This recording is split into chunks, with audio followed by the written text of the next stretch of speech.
Travel nursing can bring you to places you've never been before. Tell us your story.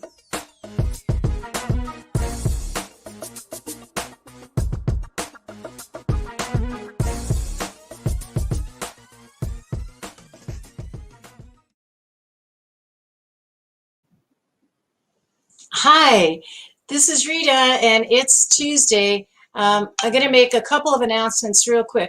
We're the Travel Nurse Channel. Fixing my scarf. Yeah, we got sweater weather in Southern California. Oops, it's like 58 degrees.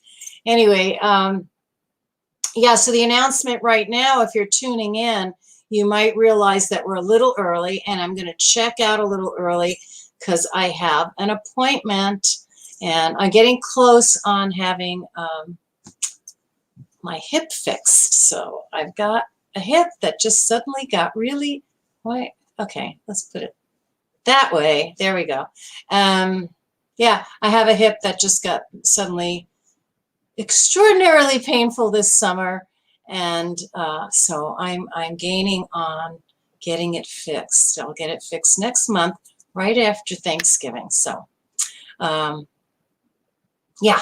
So I'm excited about that. Anyway, so it is Tuesday, and the Travel Nurse Channel is usually here every Tuesday, as our little commercial says, between 10 and 11. But I will be checking out at about 10:20. So I only have a few minutes with you this morning because I have to get to that medical release appointment. Hopefully everything is good. I'm nice and stable. Go into that surgery, get that hip fixed next month. So I have to do that.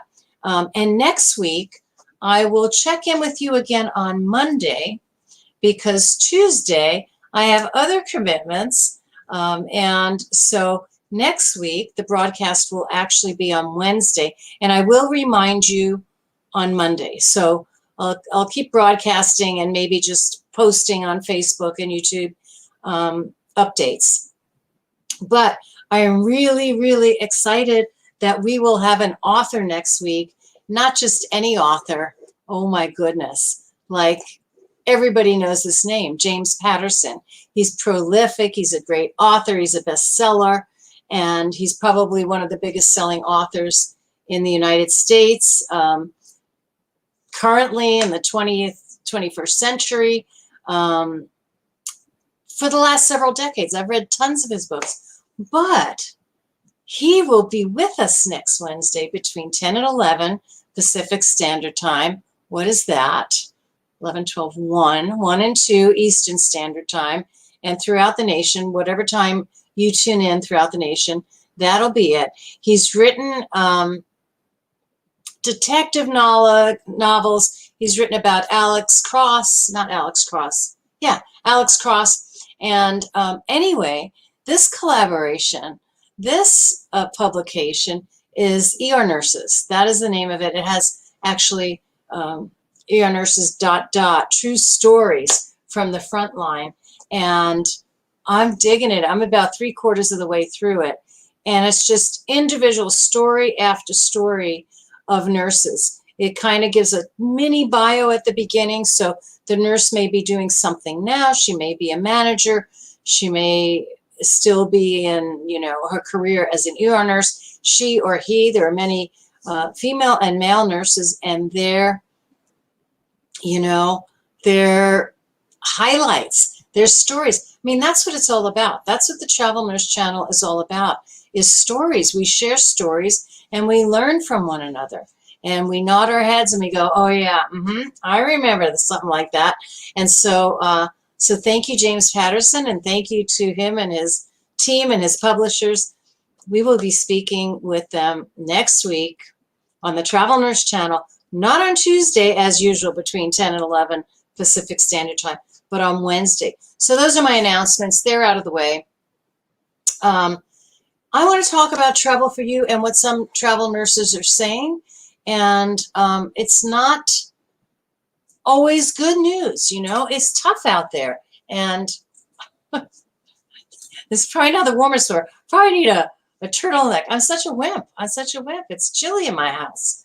Well, of course, we didn't turn on the heat. We didn't close every single window. But It's chilly. Okay. And I know the rest of the country is getting storms. My niece up in Tahoe. Oh, and before I finish, before I have to check out, happy birthday to my husband. You finally caught up with me.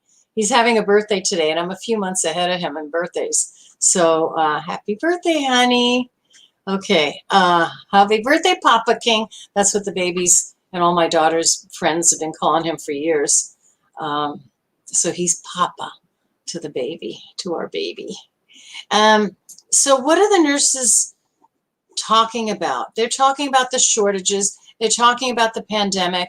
But a lot of travel nurses say this: there's no going back to staff nursing. Travel nursing has really been a career shift. So let's see. Let's read this one. Let's read this story from some nurses. And a lot of these things that I get are, either hospital blogs or medical blogs, or Blue Pipes is a place I go to quite a bit. Sometimes I get it from the nursing organizations, or just individual nurses that are blogging. Because travel nurse provides a lifestyle, a career shift that a lot of nurses really find exciting. And there's like a learning curve, and we talk about that on many of our broadcasts. There's a learning curve of, well, I heard I was going to make $45 an hour, but that wasn't the case. Well, nursing contracts are not like staff positions. I'm a little twitchy. I got to be careful to not go more than 90 angles with a bad hip. 90-degree angle, right? 90-degree angle? I might have, when I lean forward, I'm messing myself up. Excuse me. I'm going to wash my hands.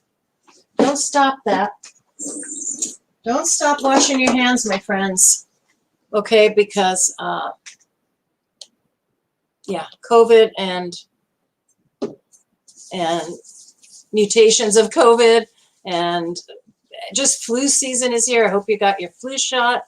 I'm waiting. I'm on the list now because I'm a senior, on the list now to get a booster. So if that's your choice, go for that.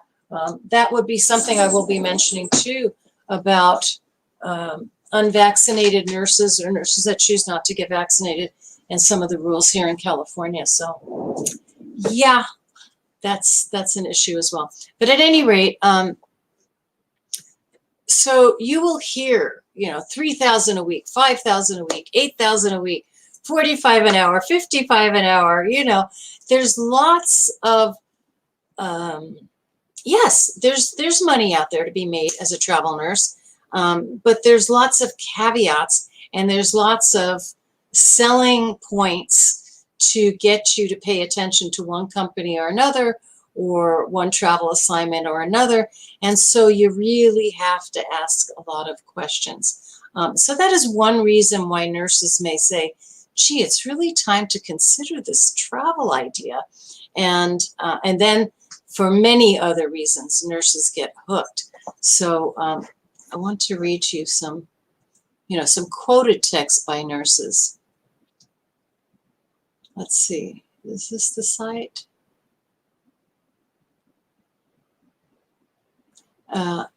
The pandemic, this is a quote by a doctor, and he said, this pandemic has highlighted how important nurses are to the workforce, and so bringing their pay in alignment with the market is more important than ever, because nurses are going to expect it. Well, I don't know if they expect it, but they deserve it, and they're warriors. They're frontline warriors. Nursing unions are calling for better pay for nurses. And I thought that this had more. Okay, here we go. Here's some of what the nurses have to say. She says, this is a gal, wrote this 2 months ago. The real cause of the bed shortage and the bed staff shortage is revealed by getting, what does that stand for? She uses an acronym. So getting an increase to the DRGs to compensate nursing care. We are at the point where nurses earn more. I don't know. That's kind of a crazy statement. We're at the point when nurses earn more than physicians. The shark has jumped over us all. I'm not sure where that came from. That's really about finance, and she's, I don't know. I don't know if that's a nurse. There's no RN after that name.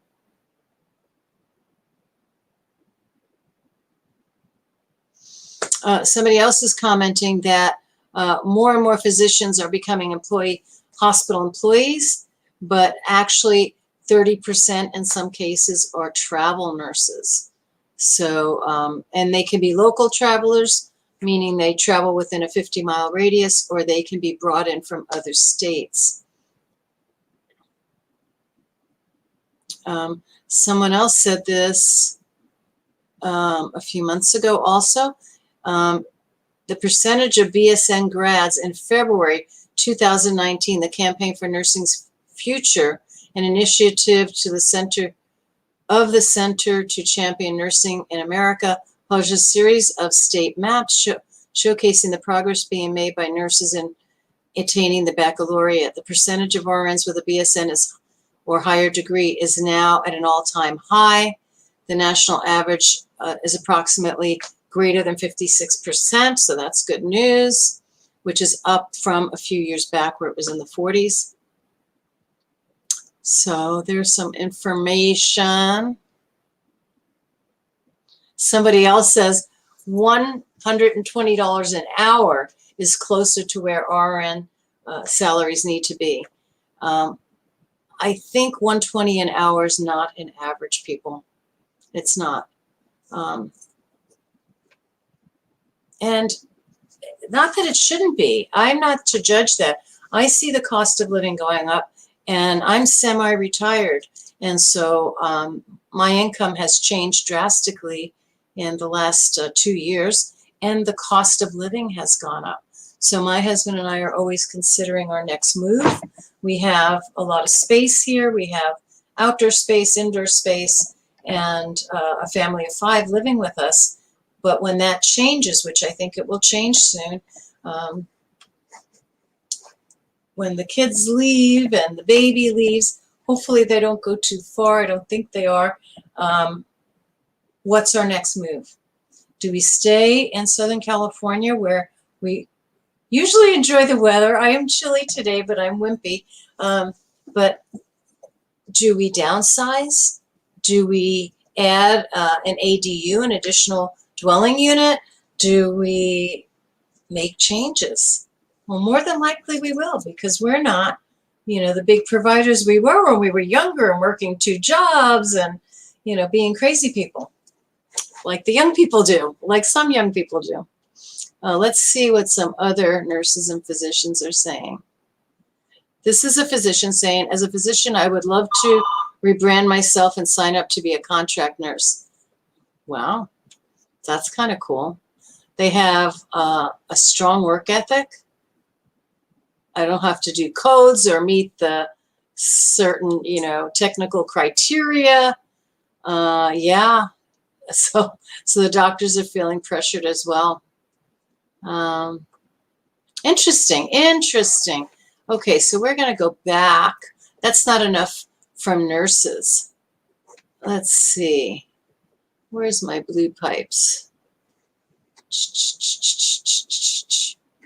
Okay, here's a news article. Let's see if we can get some comments for you before I have to sign off so rudely today. So I apologize for coming in early today. I have to take care of a really sad and painful hip. And so I have to take these appointments or delay my surgery, which I've already been waiting many months for. So since September, actually, I've been in pain, pretty serious pain since July. And then in September, I had an MRI that showed the damage, and then another x-ray after that. And I'm like, hip is in bad shape. Actually, both my hips are in bad shape. but just one hurts. So dealing with the pain, right? Okay. Yeah, this is kind of another site that talks about this nurse staffing crisis. And I think, oh, I wish I had pulled that up. That would have been significant to talk about today. I blogged on the Travel Nurse channel on Facebook and on my own personal Facebook a few weeks ago, and I got so many responses from nurses because they get it. And so this nurse was talking about her shift, and she was only talking about a few hours into her shift and what was going on. You know, it was all too typical. It's all too typical. It's like you really, not only do you need roller skates, literally roller skates, to get everything done, to go back and forth, to make the calls, to do the research, to treat the patient, to help the family, but you need kind of a, you need a mental, extra engine, you know, like a backup. What do they call that? When, you know, when you're having floods and fires and weather and so forth, and generator, an extra generator. You need an additional brain generator because you have 4 patients, potentially 5 patients. If you're short-staffed, maybe the charge nurse is taking some patients. It's crazy out there, and you're dealing with critical things. So, you know, your patient's mentation changes in one room, the IV goes in another room, pain, you're dealing with pain somewhere else. They want to admit somebody from a motor vehicle accident to you. You're just dealing with so much. And so this nurse was kind of cataloging his or her shift, and I copy and pasted that, and I got so many responses like, oh my goodness, that sounds so familiar.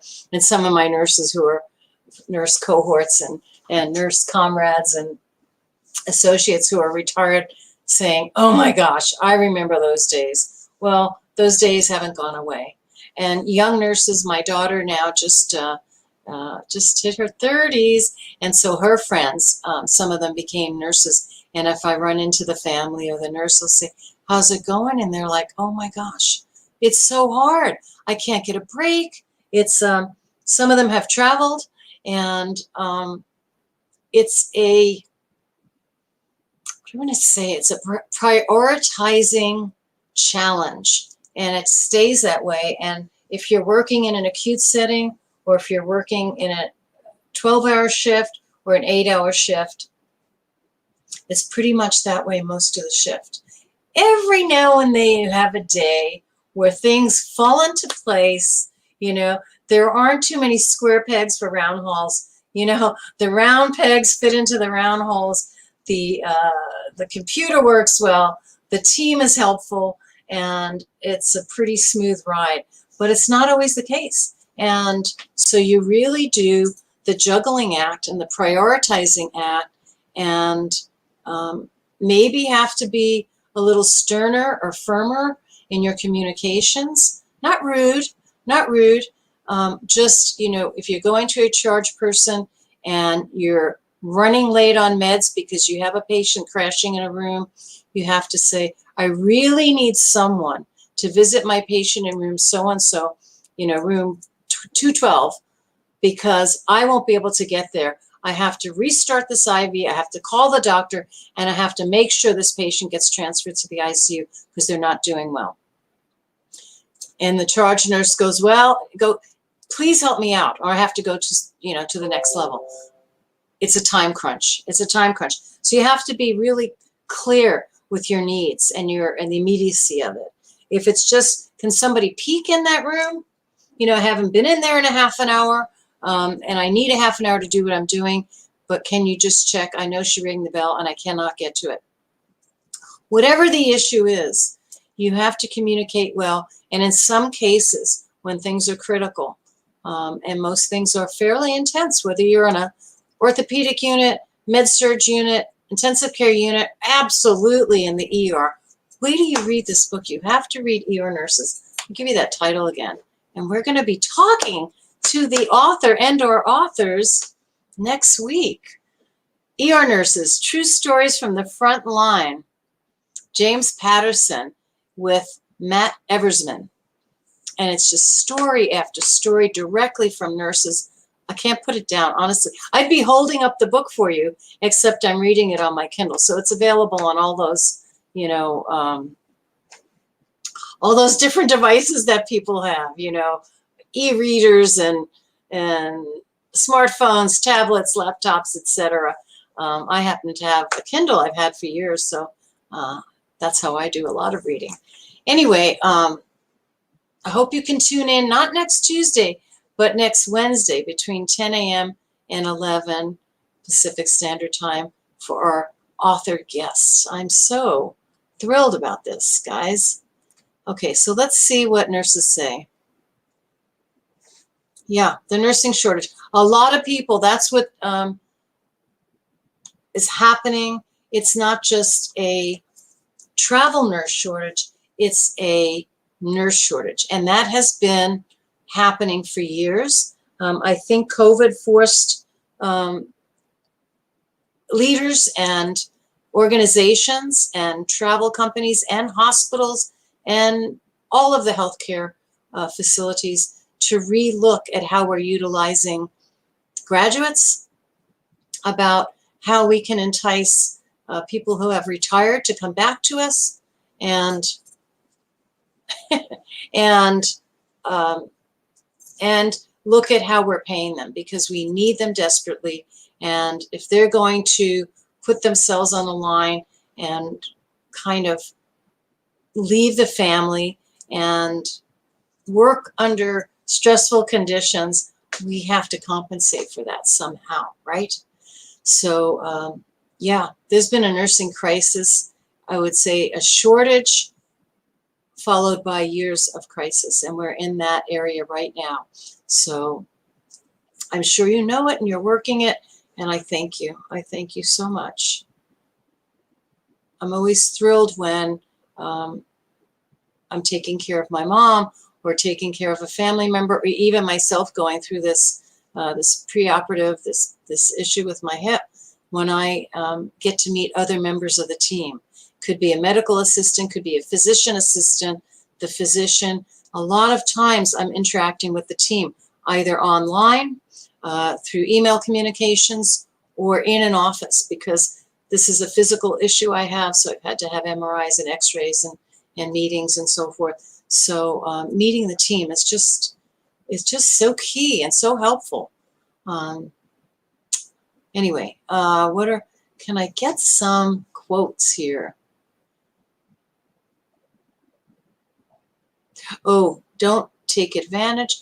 No, if somebody is offering a certain salary, you see $8,000 a week, holy moly, that's a lot of money. You would be foolish not to investigate it, but just understand that that is some attractive, enticing rate that, when broken down, is different. It may include a completion bonus. It may include a sign-on bonus. It may include, you know, telling 5 of your friends and them signing up. So be careful about those things. And I don't think any nurses are holding anybody hostage for a better rate.